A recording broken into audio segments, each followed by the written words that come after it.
নতুন প্রজন্ম যাতে শিক্ষাক্ষেত্রে এগিয়ে যেতে পারে সে লক্ষ্যে যাতে কাজ করা যায় এজন্য সহযোগিতার হাত বাড়িয়ে দেওয়া হবে। শিক্ষক দিবসের রাজ্যভিত্তিক অনুষ্ঠানে কথা বললেন শিল্প বাণিজ্য দপ্তরের মন্ত্রী শান্তনা চাকমা। প্রতি বছর 5 আগস্ট শিক্ষক দিবস উদযাপন করা হয়। রাজ্যেও হয় সরকারিভাবে অনুষ্ঠান। এবছর 63তম শিক্ষক দিবস পালন করা হয়। বৃহস্পতিবার বিদ্যালয় শিক্ষা দপ্তরের উদ্যোগে হয় রাজ্যভিত্তিক শিক্ষক দিবসের অনুষ্ঠান আগরতলা টাউন হলে। উপস্থিত ছিলেন শিল্প ও বাণিজ্য দপ্তরের মন্ত্রী শান্তনা চাকমা, শিক্ষা দপ্তরের বিশেষ সচিব রেভিল হেমেন্দ্র কুমার, মধ্যশিক্ষা পর্ষদের অধিকর্তা এনসি শর্মা, উচ্চশিক্ষা অধিকর্তা অনিমেষ দেববর্মা, রাজ্য শিক্ষা গবেষণা ও প্রশিক্ষণ পর্ষদের অধিকর্তা সহ অন্যান্যরা।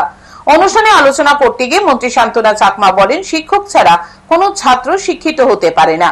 শিক্ষকরা যেভাবে শিক্ষাদান করে যাচ্ছেন এতে ত্রিপুরার ছেলে মেয়েরা আগামী দিনে আরো সুনাম অর্জন করবে। তিনি আশা করেন শিক্ষার পাশাপাশি অন্যান্য ক্ষেত্রেও ত্রিপুরা এগিয়ে যেতে পারবে। আমি আশাবাদী আপনাদের যেভাবে আপনারা শিক্ষা দান করে যাচ্ছেন আগামী দিনে ত্রিপুরা রাজ্য থেকে আমাদের ত্রিপুরা রাজ্যের ছেলে মেয়েরা আরো সুনাম করবে। শিক্ষার ক্ষেত্রে হোক, সমস্ত দিক থেকে আমি আশাবাদী যে শিক্ষার পাশাপাশি আমাদের যে খেলাধুলা দিক রয়েছে, বিভিন্ন দিকগুলো রয়েছে, সেই দিকেও আমরা এগিয়ে যেতে পারবো।